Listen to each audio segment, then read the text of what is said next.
Hello everyone, this is Ankita Awasthi. Welcome to my channel Ankita's visions. So जैसा कि आप सभी को पता है कि मैंने क्लास 9th की बायोलॉजी की क्लासेस जो है वो स्टार्ट कर दी थी।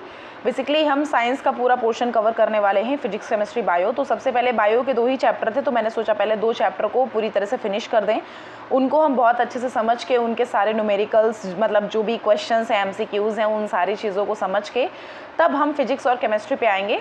लेकिन कोई प्रॉब्लम नहीं है, बहुत सारे बच्चों ने बोला है कि मैम साथ ही साथ में फिजिक्स और केमिस्ट्री की भी क्लासेस आप लाइए।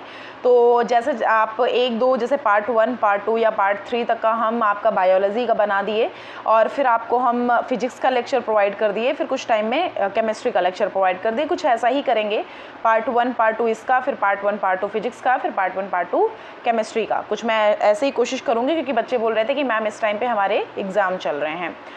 तो चलिए, जैसा कि आपको पता है कि मैंने पार्ट 1 डिस्कस कर रखा है, जिसमें मैंने ऑलमोस्ट सेल के बारे में कवर करा था, जिसमें मैंने उसके प्रॉपर तरह से पार्ट्स के बारे में बात करी थी, जिसमें मैंने सेल मेम्ब्रेन के बारे में पूरी तरह से समझ लिया था, जिसको हम प्लाज्मा मेम्ब्रेन बोलते हैं। अब हम बात करने वाले हैं सेल मेम्ब्रेन के अंदर ही एक छोटा सा टॉपिक है डिफ्यूज़न। बेसिकली वो डिफ्यूज़न होता क्या है उसके बारे में हमें समझना बहुत ज़रूरी है, क्योंकि अगर हम डिफ्यूज़न या फिर जो सेल मेम्ब्रेन है उसको हम अच्छे से नहीं समझेंगे ना, तो आगे ना बहुत सारी चीज़ों में हमें प्रॉब्लम होने वाली है। तो चलिए फटाफट से सभी लोग ज्वाइन कर लीजिए, हम अपने लेक्चर को बहुत ही ईजी लैंग्वेज में स्टार्ट करते हैं। इन केस कोई डाउट होता है बच्चा लोग, तो आप फटाफट से कमेंट बॉक्स में कमेंट कर देना। आप चिल मार के बैठो, बहुत ही ईजी लैंग्वेज में सब कुछ समझाऊंगी। तुमको एक बात बताऊँ ना, मैं यहाँ पे अगर आप क्लासेस स्टार्ट कर रहे हो मेरे साथ क्लासेस स्टार्ट करना, आपके एग्ज़ाम में फुल मार्क्स आना, बस कोई ज़रूरी नहीं है। तुम आ करके मेरी क्लास कर लो, बस आपका बात वहीं ख़त्म हो जाता है। आपको घर पे भी पढ़ाई करने की ज़रूरत नहीं पड़ेगी। लिटरली मैं ऐसा बोल रही हूँ। यहाँ पे मैं कुछ टॉपिक को छोटे छोटे टाइम में कवर कराऊंगी और बहुत ही चुटकियों में। अभी देखना, डिफ्यूज़न और ऑस्मोसिस ना बिल्कुल रवे का हलवा लगेगा, जो बिल्कुल ही मुंह में रखते ही गटक जाते हो, है ना। तो वैसे ही ये टॉपिक भी पूरी तरह से गटक जाओगे। और बायोलॉजी, फिजिक्स, केमिस्ट्री लिटरली बोल रही हूँ कि अनअकैडमी के बच्चे तो बहुत ही सेटिस्फाइड थे। अब हमें यूट्यूब पे शुरू कर रहे हैं, तो मुझे लगता है यहाँ पे भी सारे बच्चे सेटिस्फाइड होंगे। तो फटाफट से सभी लोग ज्वाइन कर लेते हैं, उसके बाद हम स्टार्ट करते हैं। तो चलिए, हम यहाँ पे आपको बताने वाले हैं, यहाँ पे आप देख रहे हो लिखा हुआ है topic transport across cell membrane. So जैसा कि मैंने सेल मेम्ब्रेन के बारे में बच्चा बताया था, सेल मेम्ब्रेन एग्जैक्टली होती क्या है, कुछ उन सब चीज़ों के बारे में हम समझ लेते हैं। देखो, सेल मेम्ब्रेन का मामला कुछ ऐसा है कि अगर हमारी बॉडी है, बॉडी के बाहर जो कवरिंग है, दिस इज़ कॉल्ड मेम्ब्रेन। और वो मेम्ब्रेन जैसे हमारी बॉडी है, तो हमारी बॉडी के बाहर जो मेम्ब्रेन है उसको हम स्किन बोल देते हैं। वैसे ही अगर सेल की बॉडी है और सेल के ऊपर कोई भी मेम्ब्रेन होएगी तो उसको हम सेल मेम्ब्रेन बोल देते हैं। अच्छा, जो सेल मेम्ब्रेन होती है ना, वही ये बताती है कि भाई हमारी बॉडी के अंदर क्या आएगा और बॉडी से बाहर क्या जाएगा। सेल मेम्ब्रेन क्या करती है, जो भी उसको चीज़ें बाहर की इंटरेस्टिंग लगती हैं, मतलब उनकी सेल बॉडी के लिए जो भी चीज़ें इंटरेस्टिंग लगती हैं, वो अपना इंगल्फ कर लेती हैं उन चीज़ों को और अपने सेल की बॉडी के अंदर ला करके रख देती है। लेकिन आप लोग सोच रहे होंगे कि ऐसा हमेशा कर देती है और इसी वजह से उसको सेलेक्टिव परमेएबल बोलते हैं। सेलेक्टिव परमेएबल मेम्ब्रेन उसको इस वजह से बोलते हैं क्योंकि वो उन्हीं सारी चीज़ों को सेलेक्ट करके लाती है जिनकी ज़रूरत होती है उस बॉडी को। तो ये चीज़ को दिमाग में हमेशा रखना। अब वही चीज़ मुझे बताना है कि एग्जैक्टली वो जो अंदर बाहर का प्रोसेस है कि सेल मेम्ब्रेन क्या अंदर से बाहर भेजती है, क्या बाहर से अंदर लेके आती है, उसके बारे में हम थोड़ा सा बात करते हैं। सो वही चीज़ होती है बेसिकली डिफ्यूज़न। कैसे डिफ्यूज़न हो जाएगा, इन सब के बारे में हम थोड़ा सा समझते हैं। तो देखो, अगर यहाँ पे देखोगे तो सेल मेम्ब्रेन जो होती है वो बेसिकली फॉस्फोलिपिड बाइलेयर होती है, जो बेसिकली ये रेगुलेट करती है कि क्या एंट्री होगा और क्या एग्जिट होगा, किन किन मॉलिक्यूल का एंट्री हो सकता है और किन किन मॉलिक्यूल का एग्जिट हो सकता है। बच्चा, ये जो मॉलिक्यूल्स हैं, ये मॉलिक्यूल्स जो है ना, इनको हम गैस भी बोल देते हैं। जैसे गैस में अगर देखोगे तो बेटा ऑक्सीजन भी आ जाती है, कार्बन डाइऑक्साइड भी आ जाती है, मतलब हम गैसेस बोल सकते हैं, लिक्विड भी कभी कभार हम बोल सकते हैं, प्लस हम सॉलिड भी बोल सकते हैं, ठीक है। तो इनका जो ट्रांसपोर्टेशन होता है बाहर से अंदर सेल की बॉडी के, वही हमारा होता है ट्रांसपोर्ट अक्रॉस सेल मेम्ब्रेन। उसके बारे में पढ़ेंगे और वही एग्जैक्टली होता है डिफ्यूज़न। वही हमारा जो मॉलिक्यूल का मूवमेंट है वही हमारा होता है डिफ्यूज़न। अब मॉलिक्यूल का जो मूवमेंट है वो किस लेवल से लेके किस लेवल के बीच में है, एग्जैक्टली अगर ये डेफिनेशन हो जाएगी ना तो पूरी तरह से समझ में आ जाएगा कि व्हाट इज़ डिफ्यूज़न। चलो, डिफ्यूज़न जो है ना, देखो एक एग्जाम्पल हम आपको बता देते हैं। एक एग्जाम्पल आप घर पे करिएगा। 2 ग्लास ले लीजिएगा, एक ही ग्लास ले लेना। एक ग्लास में आप ना स्याही डालना, स्याही तो जानते हो ना, जो इंक होती है, उस इंक को डाल देना। सबसे पहले पानी लेना, पानी में वो इंक डाल देना, इंक के कुछ ड्रॉप्स डालना। फिर आप कुछ टाइम बाद पता है क्या देखोगे, देखोगे कि वो पूरी तरह से घुल गई है, वो जो पानी है वो पूरी तरह से नीला पड़ गया है। अब आप देख रहे होगे कि वो नीला क्यों पड़ गया, मतलब वो पूरी तरह से डिज़ोल्व हो गया। ऐसा क्यों? क्योंकि जो हमारे स्याही के अंदर मॉलिक्यूल्स थे, उन मॉलिक्यूल के पास स्पेस की कमी थी, वो उसके अंदर गए, उनको जहाँ जहाँ स्पेस मिला आराम से वो स्पेस लेकर के चले गए। एग्जाम्पल अगर दूँ, आप क्राउड वाले एरिया में खड़े और एक शांति वाला एरिया है तो ऑब्वियसली आप शांति वाले एरिया में जाओगे। तो ज़्यादातर मॉलिक्यूल्स क्या करते हैं, मॉलिक्यूल की ये टेंडेंसी होती है कि वो हायर कॉन्सेंट्रेशन से लोअर कॉन्सेंट्रेशन वाली जगह पे आ जाते हैं। तो अगर हायर कॉन्सेंट्रेशन होगा उनका, हायर कॉन्सेंट्रेशन मतलब जो अगर हम क्वांटिटी की बात करें, हायर क्वांटिटी से वो लोअर क्वांटिटी में आना पसंद करते हैं।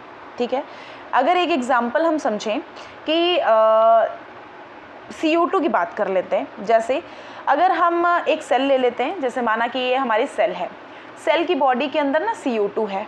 अब CO2 कैसे बनी, क्योंकि सेल हमारी सेलुलर कुछ परफॉर्मेंस करती है, कुछ सेलुलर एक्टिविटीज़ करती है, इस वजह से CO2 बन गई। अब जो CO2 है वो बॉडी के अंदर, सेल की बॉडी के अंदर हाई होती है, ये सभी को पता होना चाहिए, और बॉडी के बाहर जो होती है वो कम होती है। तो इसी वजह से जो सेल के अंदर CO2 होती है वो बाहर जाना पसंद करती है।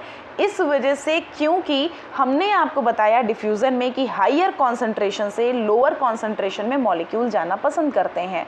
सो जो हमारा सेल है, सेल की बॉडी में जो CO2 प्रेजेंट है वो CO2 की हायर टेंडेंसी है, इस वजह से वो हायर मॉलिक्यूल्स जो हैं वो लोअर मॉलिक्यूल में जाना पसंद करते हैं। This is called diffusion and this is called movement of substance across cell membrane. तो वही सेल मेम्ब्रेन हमारे सेलेक्ट करती है कि हाँ ठीक है, ये हमारा हायर टेंडेंसी का मॉलिक्यूल है तो इसको हमें सेल के बाहर फेंकना है, और जो हमारे सेल की बॉडी के अंदर जिसकी ज़रूरत होती है वो बाहर से उठा करके अंदर लेके आते हैं। ये चीज़ हमेशा याद रखिएगा। ठीक है, ये चीज़ क्लियर हो गई। तो मेरे हिसाबों से जो कुछ इंपॉर्टेंट चीज़ें थी वो हम बता दिए हैं कि जो सेल की आउटर मोस्ट कवरिंग होती है उसकी बहुत रिस्पॉन्सिबिलिटी होती है कि क्या अंदर आना है, क्या बाहर जाना है, क्या गैस है, क्या लिक्विड है और क्या सॉलिड है। अगर हम बात करें रेट ऑफ डिफ्यूज़न की, तो रेट ऑफ डिफ्यूज़न सबसे ज़्यादा गैस में होता है, क्योंकि बेटा गैस के मॉलिक्यूल जो होते हैं ना वो पूरे इधर उधर फैले रहते हैं। तो उनके अगर डिफ्यूज़न देखेंगे ना उनके अंदर, तो रेट ऑफ डिफ्यूज़न उनके अंदर गैस के अंदर ज़्यादा होगा, लिक्विड के अंदर थोड़ा कम होगा, सॉलिड के अंदर बहुत ही कम होता है, क्योंकि सॉलिड के मॉलिक्यूल आपस में बहुत ही कॉम्पैक्ट अटैच्ड होते हैं। लिक्विड के molecule not compare to gas and not compare to solid medium होते हैं, मतलब वो ना ज़्यादा दूर होते ना ज़्यादा पास होते हैं। और गैस के आपको तो सबको पता है कि गैसियस फॉर्म में हमारे इधर उधर घूमते रहते हैं, तो उनमें डिफ्यूज़न की प्रोसेस प्रॉपर तरह से लगती है, क्योंकि हायर कॉन्सेंट्रेशन से लोअर कॉन्सेंट्रेशन में जाना मॉलिक्यूल पसंद करते हैं। इसी वजह से डिफ्यूज़न की प्रोसेस गैस में ज़्यादा होती है। ठीक है, ये चीज़ मुझे लगता है डिफ्यूज़न की प्रोसेस पूरी तरह से समझ आ जानी चाहिए। यहाँ देखो लिखा हुआ है कि कुछ डिफरेंट टाइप ऑफ ट्रांसपोर्टेशन होते हैं अक्रॉस सेल मेम्ब्रेन। तो यहाँ पे सिंपल डिफ्यूज़न होता है, फैसिलिटेट होता है, फिर ऑस्मोसिस होता है। ऑस्मोसिस भी जो है वो ना डिफ्यूज़न का पार्ट ही है। तो यहाँ अगर आप डेफिनेशन देखना चाहोगे तो वही लिखा हुआ है कि movement of molecule from a region of higher concentration to a region of lower concentration down the concentration gradient. यहाँ लिखा हुआ है कि जो ये प्रोसेस है, ये जो हमने अभी आपको बताया ना कि यहाँ पे अगर इसके अंदर इंक डाल दोगे, इंक डालने के बाद देखोगे कि वो जो मॉलिक्यूल होंगे वो मॉलिक्यूल देख लेंगे कि कहाँ पे उनकी लोअर टेंडेंसी है, मतलब लोअर कॉन्सेंट्रेशन कहाँ है, तो उनको जहाँ जगह मिल जाएगी वहाँ जा करके ये सेलेक्ट और आराम से बैठ जाएंगे। ठीक है, तो वही चीज़ है कि हायर कॉन्सेंट्रेशन से लोअर कॉन्सेंट्रेशन में एंट्री हो जाती है उन मॉलिक्यूल्स की, दैट इज कॉल्ड डिफ्यूजन। मेरे हिसाबों से भी बहुत अच्छी तरह से समझ आ जाना चाहिए। कुछ इसी तरह से अगर हम बोलेंगे ना तो मेन पार्ट्स होते हैं, एक सिंपल डिफ्यूजन और एक फैसिलिटी फैसिलिटेटेड डिफ्यूज़न। एक बार हम सिंपल डिफ्यूज़न और फैसिलिटेटेड डिफ्यूज़न को अच्छे से समझेंगे। बेसिकली ये वही चीज़ है जो अभी मैंने समझाई थी। ये डाई मॉलिक्यूल है, ये वाटर मॉलिक्यूल है, जिसमें आराम से ये इधर उधर सेलेक्ट हो जाते हैं, आराम से ये सेटल हो जाते हैं हमारे लोअर कॉन्सेंट्रेशन वाले एरिया में।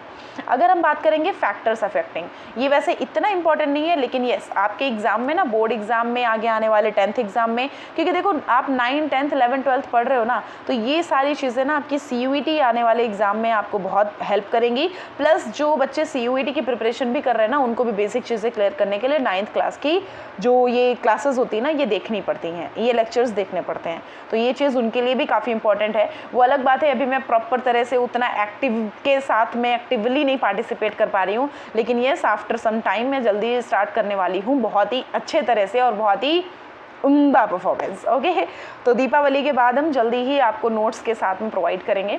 सो फैक्टर अफेक्टिंग देख सकते हो कि कुछ ये फैक्टर्स हैं जो अफेक्ट करते हैं इस प्रोसेस को।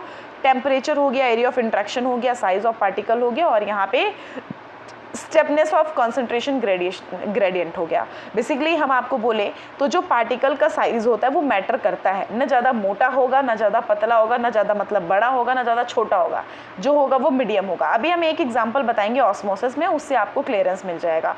ये कुछ कॉजेज़ हैं, ये मैंने आपको इसलिए बता दिए हैं जिससे कि इनकेस अगर आप PDF लो तो और भी कई तरह से चीज़ों को समझ सको। Okay, now let's move next topic is simple diffusion. Simple diffusion में अगर आप देखोगे, a process in which the substance move through a semi-permeable membrane or in a solution without any help from transport proteins. For example, bacteria deliver small nutrients and water and oxygen into cytoplasm through simple diffusion.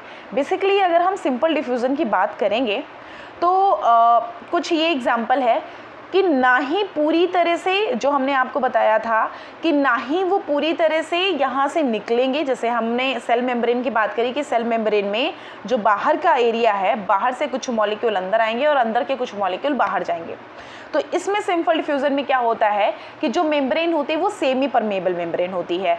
Semi का मतलब बीच का, ना सारे molecule को बाहर निकालना, ना सारे मॉलिक्यूल को अंदर निकालना।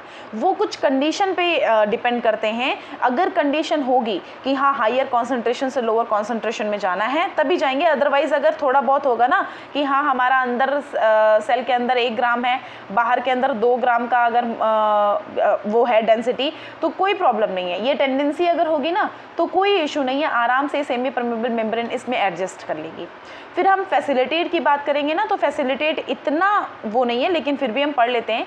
Diffusion is a passive movement of molecule across the cell membrane from the region of higher concentration to the region of lower concentration by mean of carrier molecule। Simple सी चीज़ है, जो मैंने आपको नॉर्मल डिफ्यूज़न बताया ये वही diffusion की बात कर रहे हैं। अगर यहाँ देखोगे तो ये पैसिव ट्रांसपोर्ट चल रहा है, यहाँ फैसिलिटेटेड डिफ्यूज़न चल रहा है, यहाँ पर ये ATPs मिलेंगे और एक्टिव ट्रांसपोर्ट इधर है और सिंपल डिफ्यूज़न यहाँ पे चल रहा है। जो सिंपल डिफ्यूज़न अभी मैंने बताया वही चीज़ है यहाँ पे, ठीक है। अगर इन केस कोई डाउट होता है ना तो आप कमेंट बॉक्स में कमेंट कर दीजिएगा, मैं आपको तुरंत के तुरंत यहाँ पे क्लियरेंस कर दूंगी। अब हम बात कर लेते हैं ऑस्मोसिस की प्रोसेस को। बेसिकली अगर हम ऑस्मोसिस को प्रोसेस को समझें तो बहुत ही छोटा सा एग्जांपल और बहुत ही इजी लैंग्वेज में समझाना चाह रही हूँ। 2 ग्लास लेना, दोनों ग्लास में पानी भर लेना, एक ग्लास में ना चीनी भी डाल देना, शुगर डाल देना, ठीक है। फिर दोनों में ना किशमिश डाल देना, ठीक।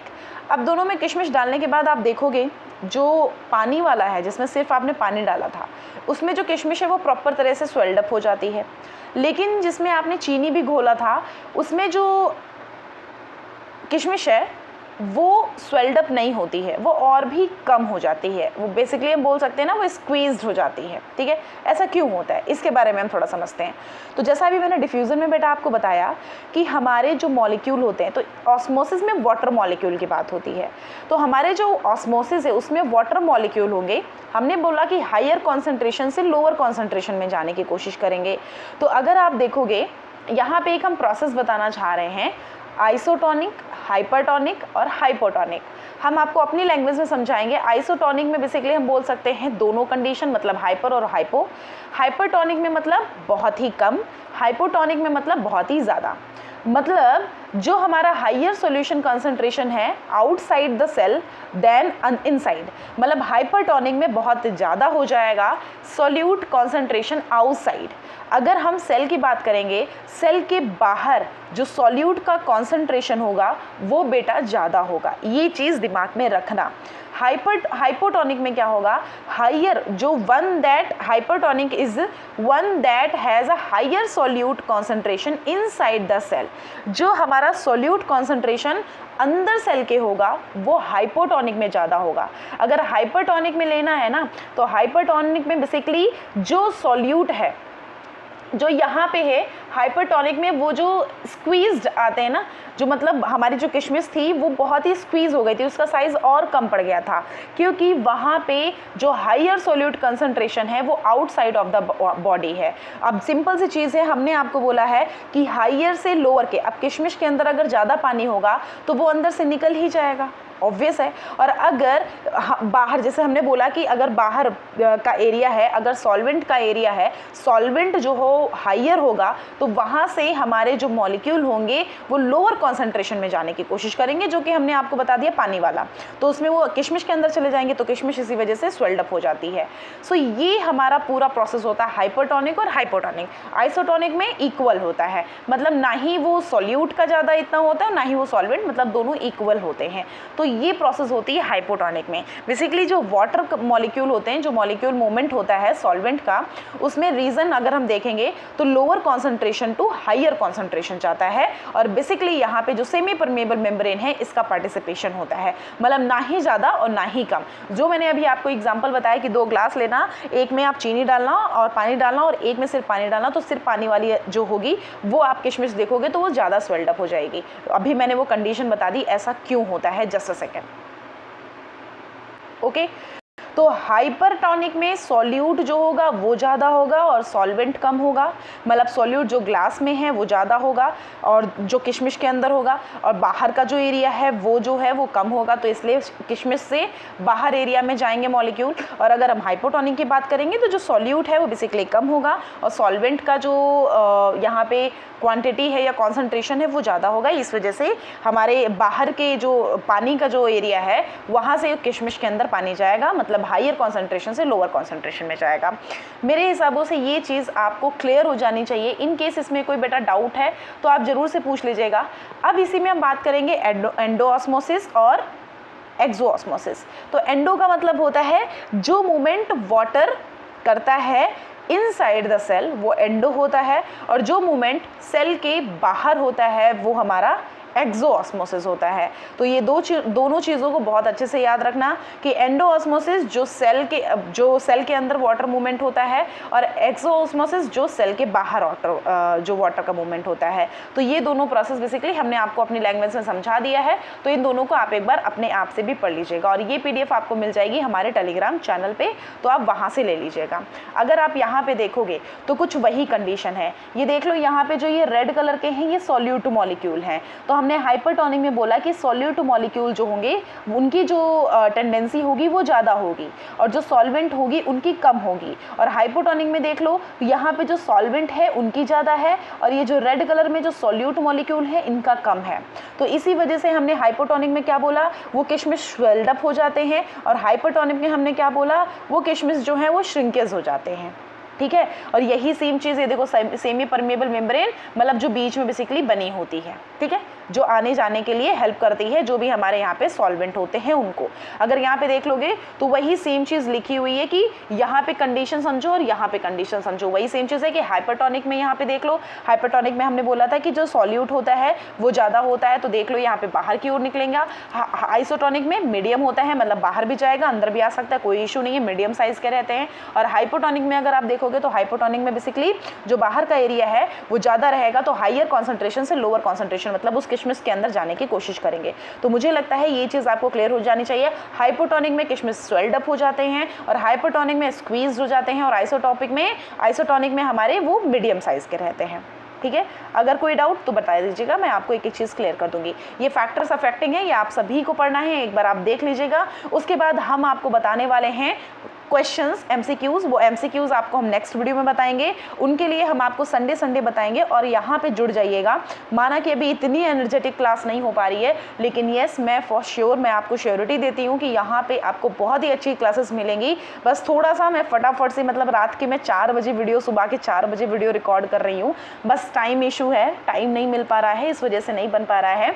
अदरवाइज आपके जो भी डाउट सेशन रहेगा वो भी चलेगा। आपके कोई भी डाउट रहते हैं, डाउट पूछिएगा, वो डाउट सेशन आपका लगेगा। संडे नहीं सैटरडे तो संडे लगेगा, या फिर मैं 2 दिन का रख लूँगी, सैटरडे संडे दोनों दिन। तो आप दोनों दिन हम आपका जो डाउट सेशन होगा वो ले लेंगे, तो आप उसके लिए बिल्कुल परेशान मत होइएगा।